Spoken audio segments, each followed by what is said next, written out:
বছর ধরে ওস্তাদের থেকে পাওয়া জ্ঞান ও নিজের অভিজ্ঞতা খাটিয়ে নৌকা বানিয়ে জীবন পার করছেন সংগ্রামী দাশু হালদার। এই পেশা তার পূর্বপুরুষের উত্তরাধিকার। মানুষের সতর্ক হয়ে গেছে, তাড়াতাড়ি যাইতে পারে, দুর্ঘটনা কম হয়। একসময় দাশু হালদারের পূর্বপুরুষেরা নিজেদের বাড়ির আঙিনাতেই সুন্দরী, চাইনা, শাল কাঠ দিয়ে নৌকা বানিয়ে বিক্রি করত।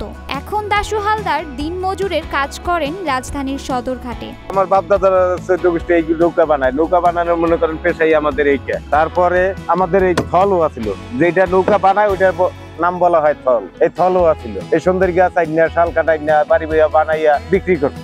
সূক্ষ্ম মাপ ঝোঁক নিয়ে বাঁকা, গোছা, গুড়া লাগিয়ে প্রাচীন নিয়ম মেনেই বানানো হয়ে থাকে নৌকা। বুড়িগঙ্গার তীরে দাঁড়ালেই দেখা মেলে এসব নৌকার, যা এখনো ব্যবহৃত হয় খেয়া পারাপারে। দাঁড়া পত্তন দিব, এরপর মনে করেন গড়িয়া বহামু, এরপর সুতা দিয়ে মাপ দিব, কোনটা কতটুকু আছে এই মাপ টাপ দিয়া এটাই করতে হবে। নেবেলে আনতে হবে, নেবেলে আইনা আস্তে আস্তে দেখা যায় গালা মোচর তক্তা এইগুলা আস্তে আস্তে লাগাইতে হয়। এইগুলা লাগাইয়া আস্তে আস্তে মনে করেন তারপর যতটুকু দরকার পরিমাণ ততটুকু দিয়া এরপর বাঁকা লাগাই, গোছা লাগাই, গুড়া লাগাইতে হয়, দেড়গা, পেটবাগি। একসময় সুন্দরী এবং শাল কাঠ দিয়ে নৌকা বানানো হলেও এখন বাজেটের সীমাবদ্ধতায় বিভিন্ন কাঠ দিয়ে নৌকা বানান দাশু হালদার ও অন্যান্য মিস্ত্রিরা।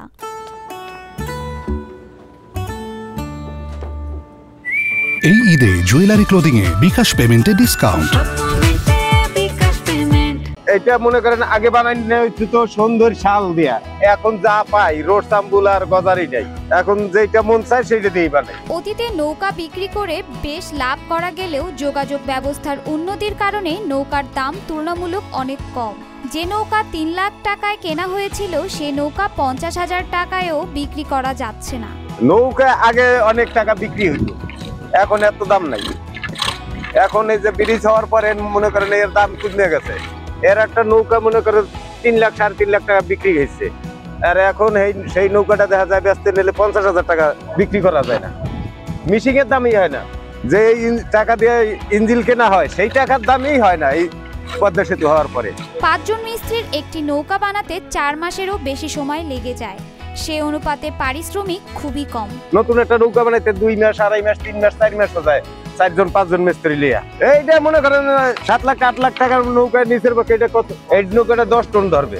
সদরঘাটে থাকা এসব নৌকা এখন আর দূরে কোথাও যায় না।